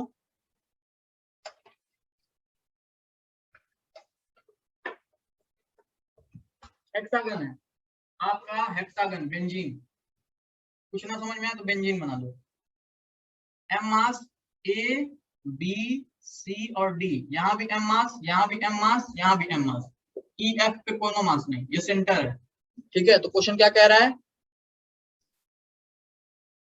क्वेश्चन कह रहा है भाई साहब कि find the gravitational potential and field strength at point O. अच्छा, पॉइंट ओ सेंटर पे है, ए डिस्टेंस है साइड्स के, तो यहाँ पे साइड का जो दूरी होता है वही यहाँ से यही वाली दूरी होती है। अब जरा मेरी बात ध्यान समझना, ध्यान से देखना बाबू। पहले तो पोटेंशियल लिखना बहुत आसान है, इसकी वजह से पोटेंशियल होगा कितना, माइनस जीएम अपॉन ए, इसकी वजह से माइनस जीएम अपॉन ए, इसकी वजह से माइनस जीएम अपॉन ए, इसकी वजह से माइनस जीएम अपॉन ए, कुल मिला जो माइनस 4 जीएम अपॉन ए। बात खत्म। फील्ड स्ट्रेंथ की अगर बात करें तो थोड़ा सा यहाँ दिमाग दौड़ाना पड़ेगा, ठीक, हल्का सा वेक्टर एडिशन है। ये जो होगा फील्ड स्ट्रेंथ इधर की तरफ, ये जो होगा फील्ड स्ट्रेंथ इधर की तरफ, ये जो होगा फील्ड स्ट्रेंथ इधर की तरफ, ये जो होगा फील्ड स्ट्रेंथ इधर की तरफ। ये वाला फील्ड स्ट्रेंथ ये वाली फील्ड स्ट्रेंथ से निपट गया क्योंकि इक्वल होगा। ये और ये बचे, इनका नेट का इधर की तरफ एंगल कितना, 60 डिग्री, अभी बताया था थोड़ी देर पहले। तो सिंपल वेक्टर एडिशन, अगर मान लो फील्ड स्ट्रेंथ आई है, under root I square plus 2 I cos 60, समझ गए? तब जाके आंसर आएगा। अरे दीपक आया क्या? हाँ सर समझ में आ गया है। ठीक है, ये यहाँ देखते हैं, eight what distance D from the surface of solid sphere. हाँ, ये बहुत मजेदार क्वेश्चन है, बहुत मजेदार क्वेश्चन है, ट्राई करो।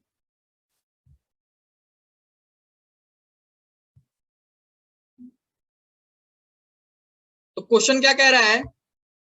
क्वेश्चन अगर आप देखें तो कह रहा है कि at what distance D from the surface of a solid sphere है, बात समझ में आ गई होगी, of radius R, potential is same as at a distance r/2 from the centre. कह रहा है कि सरफेस से कितने दूर जाने पर जो है पोटेंशियल सेम होगा इनसाइड पॉइंट पे, किसी पॉइंट r/2 पे कह रहा है, और कह रहा है कि फील्ड स्ट्रेंथ सेम होगा r/4 पे, ठीक है, इनसाइड पॉइंट पे, ठीक, कितने दूर बाहर जाने पे।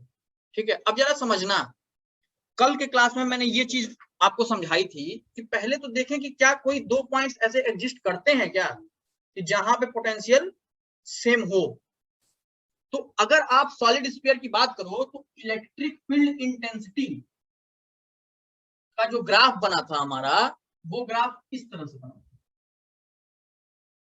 और मैंने ये पॉइंट बताया था कि r बराबर r है। ये चीज को एक बार मैंने यहां शिफ्ट करके दिखाया था कि भाई पक्का एक ये पॉइंट ले लो और ये पॉइंट ले लो, दो पोजीशंस पे ये चीजें इक्वल आने वाली हैं।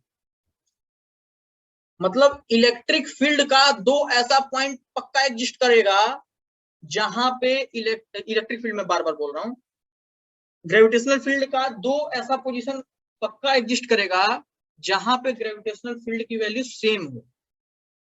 एक ऐसा बात समझ में आया। दूसरी बात कि अगर आप पोटेंशियल और आर का ग्राफ देखोगे, किसके लिए, किसके लिए, इसी के लिए, सॉलिड के लिए, तो अब मैं निगेटिव मान ले रहा हूं, बार बार उल्टा बनाना मेरे बस की बात नहीं, नीचे मैंने पॉजिटिव मान लिया, तो जो ग्राफ बनेगा इस तरह से बनता है। ग्राफ आप देखें और मुझे दो पोजीशन बताएं जहां पे सेम हो, कहीं नहीं है कोई। अगर जैसे कैसे कैसे बता सकते हैं, एक काम करो, इस तरह से लाइंस खींचो, देखो क्या ग्राफ पे दो जगह कहीं कट हो रहा है क्या। जैसे यहां तुम ऐसे लाइन खींचते थे तो ग्राफ पे दो जगह कट हो रहा है कई बार, लेकिन यहां पे लाइन खींचो तो कहीं ग्राफ पे दो जगह कट हो रहा है क्या, नहीं हो रहा है। दो अलग अलग पोजीशंस के लिए दो जगह कट हो ही नहीं रहा है मतलब ग्राफ से आपने जज कर लिया कि ग्रेविटेशनल पोटेंशियल की सेम वैल्यू दो अलग अलग पोजीशंस के लिए वैल्यू, मतलब पॉसिबल ही नहीं। तो पहला जो पार्ट था वो करने की जरूरत ही नहीं है। अब जरा थोड़ा हम एक्सप्लेन करें इसको और अच्छे से, देखो जरा ध्यान से। जैसे मान लो यहाँ सॉलिड स्फीयर है,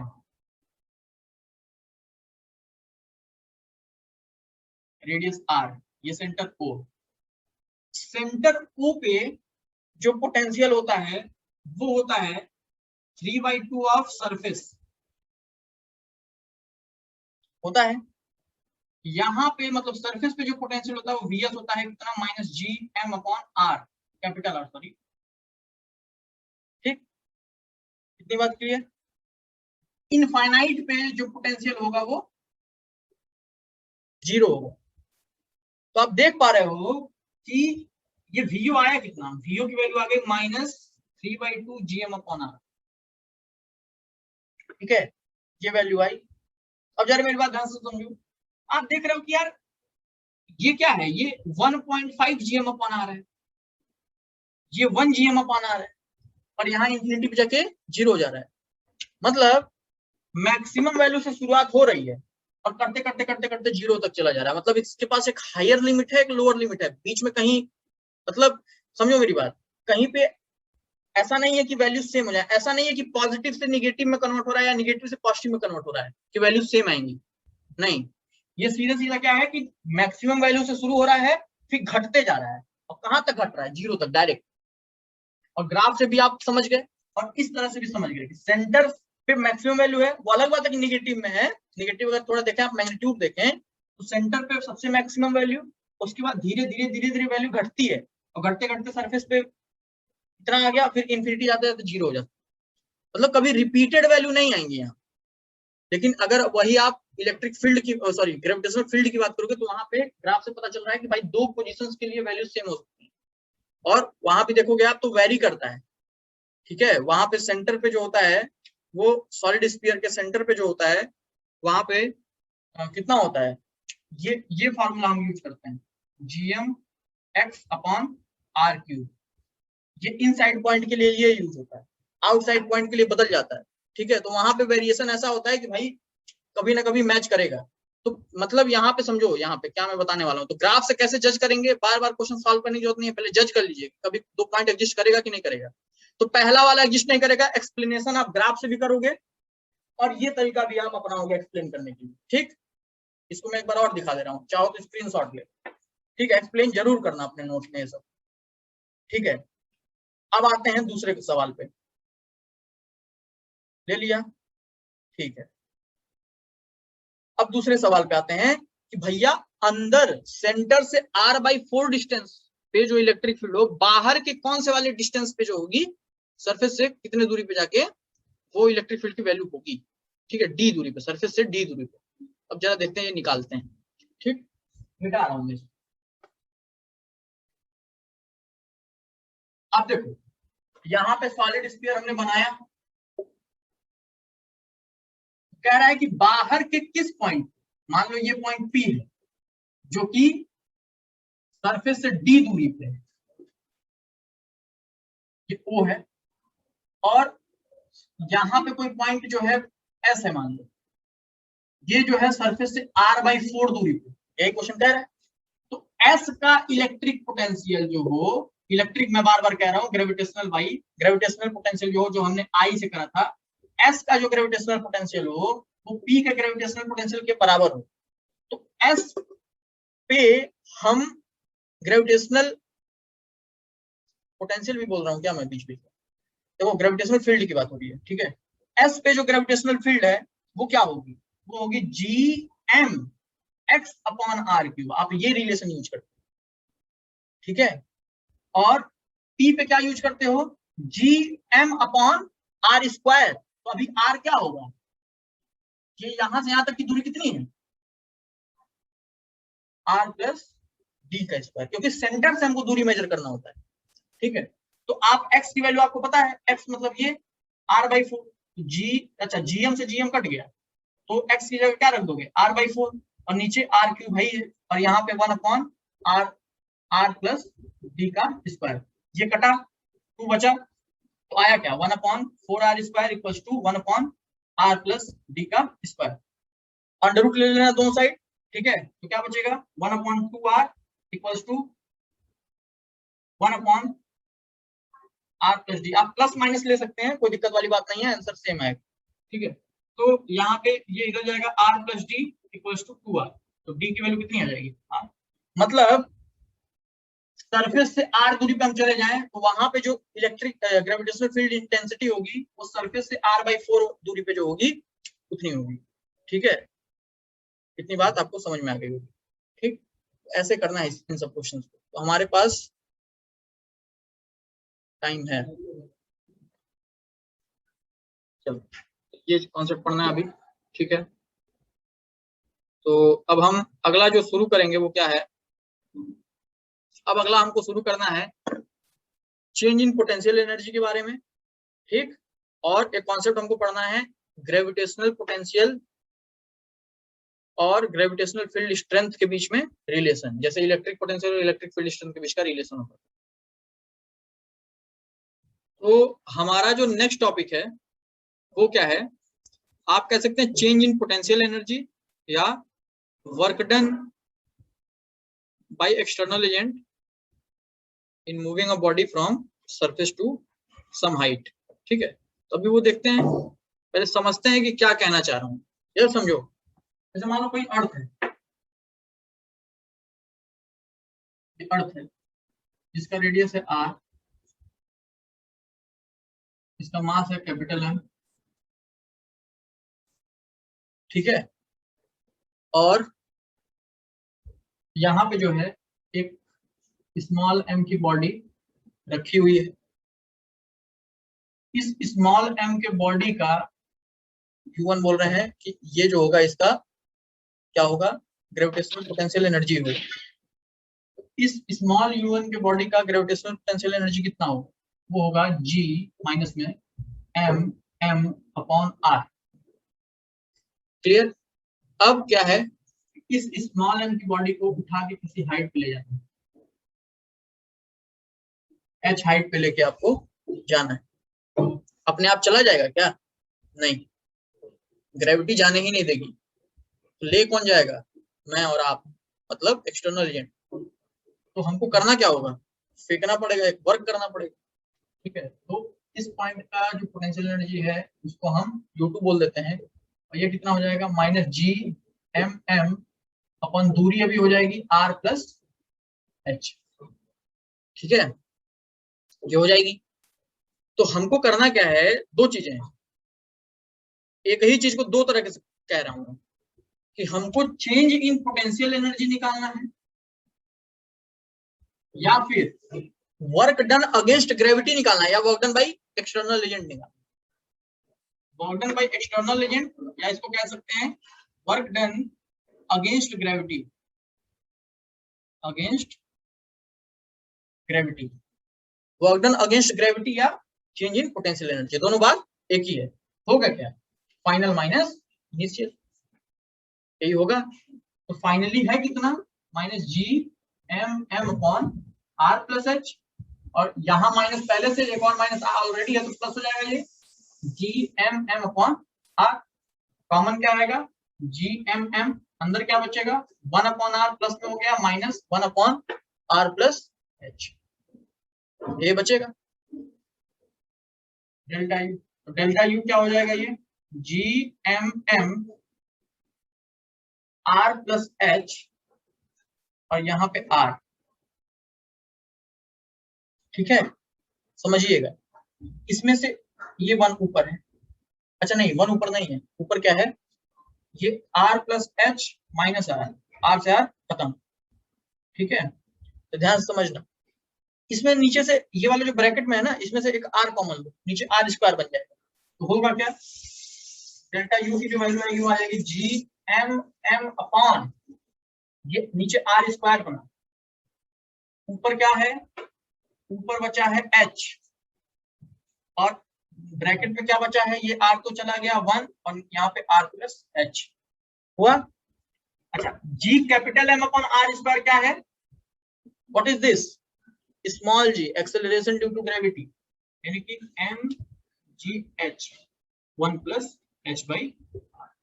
तो ये आता है वर्क डन अगेंस्ट ग्रेविटी, या work done by external agent, या चेंज इन पोटेंशियल एनर्जी। अब बात ये है कि चेंज इन पोटेंशियल एनर्जी ये है, ध्यान समझना, ये कब के लिए है, जब ये जो हाइट हमारी थी ये कुछ कंसिडरेबल हो, कंपेरेबल हो, किससे कंपेरेबल हो, r से, ठीक है, r से कंपेरेबल हो। तो मतलब h की वैल्यू मतलब दे दे कि r/2 हो, r/3 हो, समझ रहे हो, कंपेरेबल हो, तो हम ये फॉर्मूला यूज करते हैं। अगर ये h बहुत छोटा हुआ, मतलब 100 मीटर 200 मीटर ऐसा हुआ, ठीक है, बहुत छोटा हुआ, तो इस चीज को हम क्या कर सकते हैं, नेग्लेक्ट कर सकते हैं। तो हमारी जो पोटेंशियल एनर्जी आएगी वो क्या आ जाएगी, mgh जो कि आप बचपन से जानते आए, है ना। जब H बहुत छोटी हो जाएगी तो क्या आएगी, mgh, समझ रहे हो, डायरेक्ट ये नेग्लेक्ट हो जाएगा। तो ये है क्या कि ये जब बहुत स्मॉल होगा H हमारा तो ये यूज करेंगे हम। अच्छा एक चीज याद रखो, ये चेंज इन पोटेंशियल एनर्जी है, तो मैं वर्क एनर्जी पावर पढ़ा रहा था तो दो बातें मैंने बताई थी कि रिफरेंस के हिसाब से पोटेंशियल एनर्जी चेंज होती है, मतलब पोटेंशियल एनर्जी की वैल्यू बदलती रहती है लेकिन चेंज इन पोटेंशियल एनर्जी हमेशा कांस्टेंट रहता है। ये कॉन्सेप्ट मैंने बताया था। ये mgh हमेशा जो होगा कांस्टेंट होगा। ये कब यूज करना है समझ में आया, और ये कब यूज करना है वो भी समझ में आया। तो आपको ये चीज बहुत अच्छे से मेमोराइज करना है, पूछे जाते हैं क्वेश्चन इस पे भी, mgh/1 प्लस h/r। आप अपना प्रीवियस ईयर उठा के देखिएगा, आया हुआ है क्वेश्चन। और जेई में तो एक भी छूट उठ नहीं रहा है, इतना पेपर बना रहे हैं ये सब, एक एक बार में 16 18 पेपर बनाना पड़ रहा है। एक साल में 18 पेपर कैसे जोड़ लो, पता नहीं कैसे, मतलब 8 पेपर मान लो एक सेशन में, मान लो 4 सेक्शन होते हैं, 4 × 8 = 32, और 32 एक दिन में जो है 2 पेपर लेते हैं, 32 × 64 जोड़ते जाओ, और भी पेपर्स बनते हैं, ठीक है, और कितने जो है सैंपल पेपर्स बनते हैं। तो हर कॉन्सेप्ट आपको पता होना चाहिए। सिंपल कहने का मेरा ये मतलब कि आपके पेपर में क्या आ जाएगा, जेईई मेंस में कुछ पता नहीं। नीट वाले भी ध्यान दो, 45 क्वेश्चन आता है, बहुत ईजी आता है, सिंपल सिंपल फॉर्मूले पे आते हैं, यही सब फॉर्मूले याद करके जाने होते हैं। वहां जाके निकालने नहीं रहोगे। कुछ बच्चे होते हैं ओवर कॉन्फिडेंस के शिकार, वो कहते हैं अरे निकाल लेंगे, ठीक है, निकाल लेंगे। वहां जाके, वहां वैसे या तुमको 20 सेकंड मिल रहा है और वहां जाके तुम फार्मूला डिराइव करो, तो ये सब याद कर लेना, ठीक है, तो ये जरूरी है। ठीक, तो मैं दिखाता हूँ पीडीएफ में ये चीज कहाँ है, आप लोग वहां से अपने नोट्स में ये जरूर जो है मेंशन करिएगा।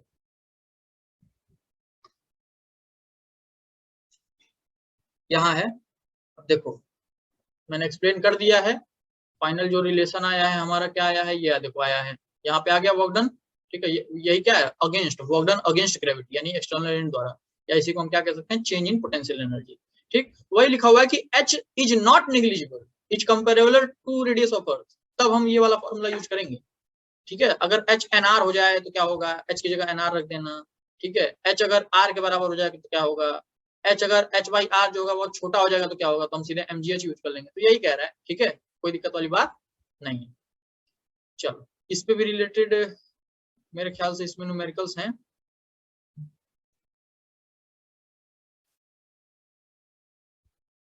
ये तो सिस्टम का निकालना है। अरे यार इक्विलेटरल ट्रायंगल है, 1 किलो 2 किलो 3 किलो मास रखा हुआ 1 मीटर का साइड है, पोटेंशियल एनर्जी निकालना है, कोई दिक्कत नहीं, 3 पेयर बनाएंगे -gm1m2/r करके, खत्म हो गया, ऐड कर देना। ये देखो, हाँ यहाँ भी देखो 8 पार्टिकल हैं वर्टिसेस ऑफ क्यूब पे, gravitational potential energy of system लिखिए। अभी शिवेंद्र बोला था 28 पेयर बनते हैं मास्टर साहब, उसमें से भी 12 पेयर जो बनते हैं साइड्स के बनते हैं, 12 पेयर जो बनते हैं फेस डायगोनल के बनते हैं, 4 पेयर जो बनते हैं सेंट्रल डायगोनल्स के बनते हैं। सब डिस्कस किया गया है इलेक्ट्रोस्टैटिक्स में, ठीक है। तो 28 पेयर बनते हैं, आंसर निकाल लीजिएगा, सेम आंसर आएगा। कहो बियॉन्ड। अब देखो यहाँ पे देखो, ये क्या कह रहा है कि particle of mass m is raised from the surface of earth to the height h = 2r, find the work done by some external agent in this process, r is the radius of earth. अरे यार देखो यहाँ comparable है कि नहीं, यहाँ surface से 2r तक हाइट पे ले जाना है, कौन सा फॉर्मूला यूज करेंगे, यही जो हमने सीखा है, h की जगह बस 2r कर दीजिए, आंसर आ जाएगा, ठीक है। चलो ये कॉन्सेप्ट भी लगे हाथ समझ ही लें, ठीक है। अब जैसे समझना, मेरी बात समझना, ये तो बस आ गया। ये चीज एक और बात मेरी ध्यान समझना, यहाँ पे हम काइनेटिक एनर्जी के चेंज को ले ही नहीं रहे हैं। यहाँ ये सब चीजें तब हैं जब काइनेटिक एनर्जी का बदलाव हम नहीं मान रहे हैं, समझ रहे हो, काइनेटिक एनर्जी यहाँ नहीं मान के चल रहे हैं, तब ये ऐसा आ रहा है। लेकिन पॉसिबल है क्या ऐसा, कभी नहीं। आप एक्सटर्नल एजेंट हो, मैं एक्सटर्नल एजेंट हूँ, मुझे गेंद फेंकना पड़ेगा, एक वेलोसिटी देनी पड़ेगी, मतलब मुझे काइनेटिक एनर्जी देना पड़ेगा, समझ रहे हो। तो यहाँ पे क्या है,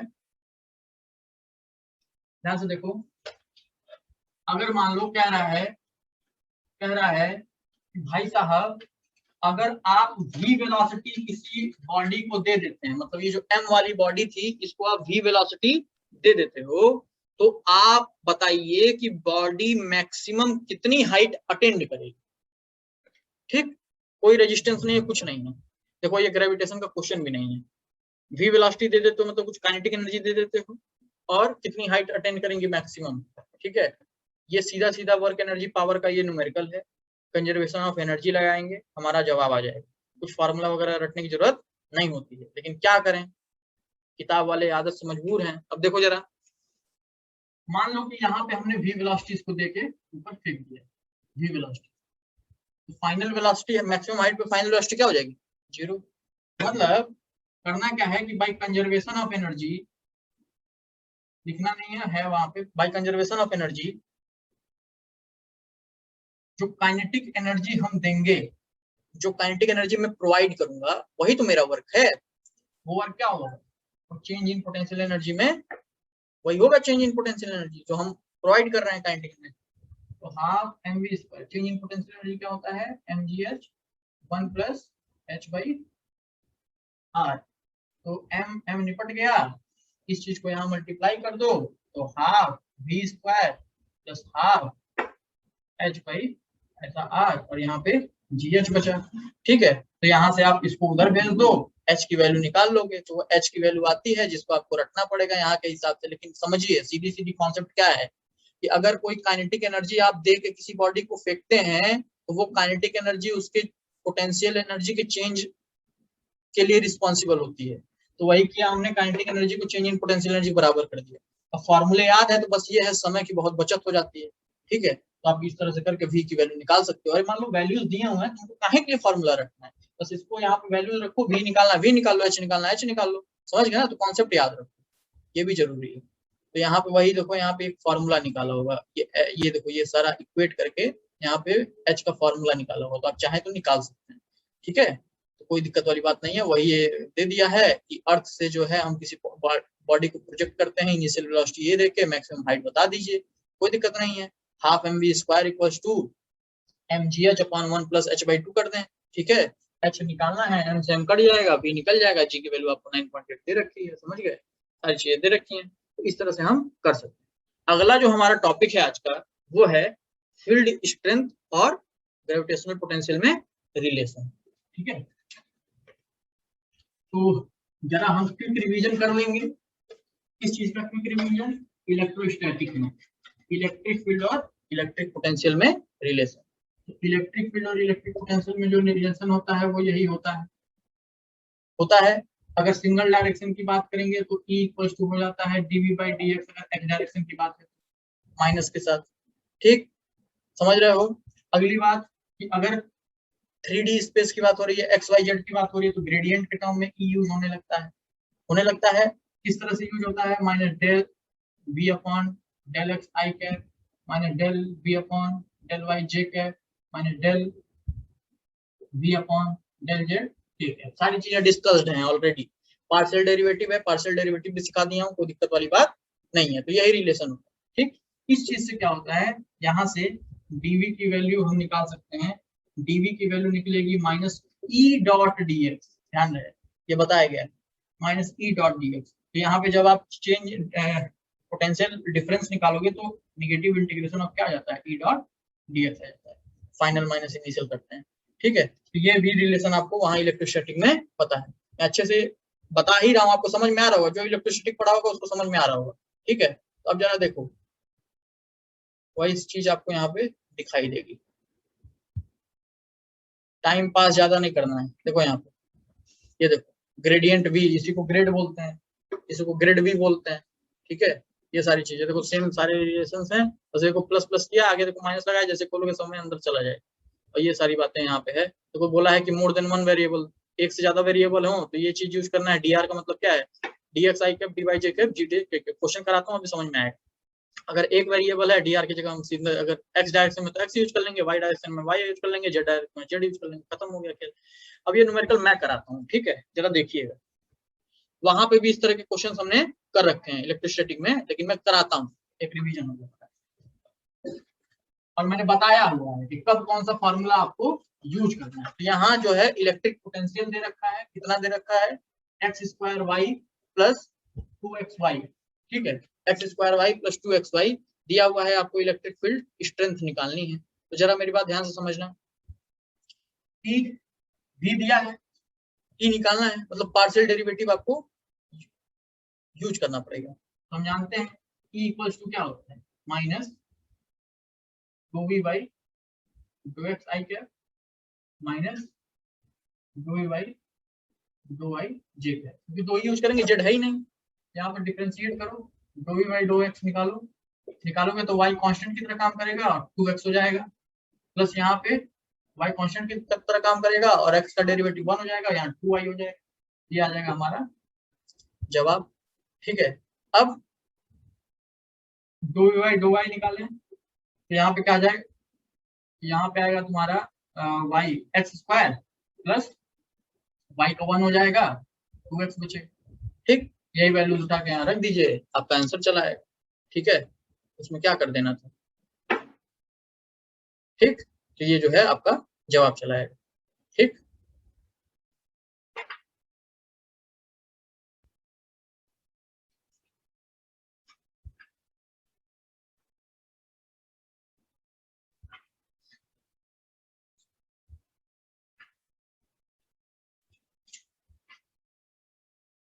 ठीक है, कर लेना।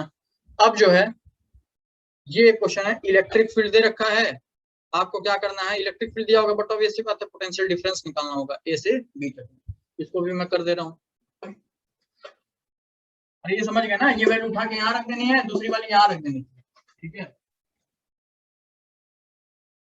अब देखो यहाँ पे इलेक्ट्रिक फील्ड दे रखा है, इलेक्ट्रिक फील्ड दिया हुआ है तुम्हारा 2x आई कैप प्लस 3y स्क्वायर जे कैप न्यूटन पर केजी।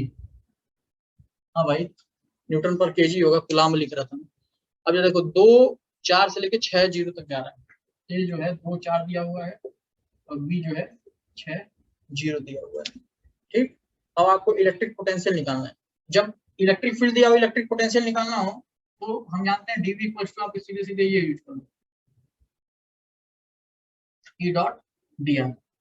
ठीक है, अभी dr की जगह ध्यान रखना एक चीज, dr की जगह हमको ऐसे करना होगा, ये देखो जरा, यहाँ पे ऐसा इलेक्ट्रिक फील्ड की वैल्यू कितनी है, 2x आई कैप प्लस 3y स्क्वायर जे कैप डॉट, अब x y दोनों में है ये, यहाँ पे dx आई कैप प्लस dy जे कैप आपको यूज करना पड़ेगा। ठीक है, अभी लिमिट लगाएंगे, थोड़ी देर बाद लिमिट लगाएंगे। अच्छा, इंटीग्रेशन कर चुके हैं, तो यहाँ वी माइनस वी ए लिख सकते हैं। ठीक है, वी माइनस वी ए लिख सकते हैं, फाइनल माइनस इनिशियल। लिमिट भी आप ए से लेके कहाँ तक लगाओ, बी तक, ए से लेके बी तक। ठीक है, क्योंकि ए से बी जा रहे हैं ना उसमें, हाँ ए से बी ही जा रहे हैं, हाँ ए से जो है बी जा रहे हैं, बिटवीन 2 पॉइंट्स। ठीक, अब जरा देखो, तो यहाँ पे जब देखोगे, यहाँ पे जब आगे हम करें अगर, तो यहाँ पे आप देखोगे माइनस ए का कोऑर्डिनेट कितना है 2 4 और बी का ये 6 0। ठीक है, तो यहाँ पे जब देखोगे dx का इसके साथ मल्टीप्लाई होगा, क्योंकि आई के साथ होता है, तो यहाँ पे आ जाएगा तुम्हारा 2x dx और j का j के साथ 3y स्क्वायर dy। अब ये इंटीग्रेशन भी जो है अंदर जाएगा। ठीक है, तो इसको इंटीग्रेट करके जल्दी से आंसर बताइए, करके देखते हैं भाई। तो यहाँ पे जब करोगे आप तो vb माइनस va की जो वैल्यू आएगी वो आ जाएगी, लिमिट अभी रहने दो, लिमिट ऐसे ही रहने दो, यहाँ 2x है, x का इंटीग्रेशन x स्क्वायर बाई 2। ठीक है, x स्क्वायर बाई 2 करोगे तो 2 से कट जाएगा, तो बचेगा क्या अंदर x स्क्वायर। यहाँ पे देखोगे तो y क्यूब बाई 3 3 से कट जाएगा, तो प्लस y क्यूब, लिमिट 2 से लेके 4 तक और 6 से लेके 0 तक। तो x वाले जो लिमिट्स हैं x में रखना है, y वाले जो लिमिट है y में रखना है, क्योंकि x वाला तुम y में नहीं रख दोगे, है ना, ये ध्यान देना। x वाले लिमिट x में, मतलब 6 का स्क्वायर माइनस 2 का स्क्वायर एक साथ, फिर प्लस, ये प्लस लगेगा, y की जगह 0 माइनस 4 का स्क्वायर क्यूब, सॉरी क्यूब। तो यहाँ पे क्या आएगा 36 माइनस 4 32 माइनस 64 कितना आएगा माइनस 32। ठीक है, वीबी माइनस बी जो आया माइनस 32 आया। ठीक है, तो ये समझ गए होगे, तो सबको समझ में आया। आंसर जो हमारा आया है वो माइनस 32 आया। ठीक है, तो बाकी ये क्वेश्चन हो ही गया, यहाँ पे ये भी हो गया, ये सब भी हमने कर लिया, ये भी पढ़ लिया, ये भी क्वेश्चन कर लिया। ठीक है, तो आज के लिए अभी के लिए इतना ही। ठीक, बाकी हम नेक्स्ट क्लास में मिलेंगे, और अगली क्लासेस जो है इंपॉर्टेंट है। नेक्स्ट वाली जो क्लासेस है इंपॉर्टेंट है, वो थोड़ा ग्रेविटेशन में अलग टॉपिक्स हैं। इंपॉर्टेंट तो ये भी थी, नो डाउट। ठीक है, तो बाइंडिंग एनर्जी और इसके वेलोसिटी वगैरह का कॉन्सेप्ट पढ़ना है नेक्स्ट क्लास में। चलो।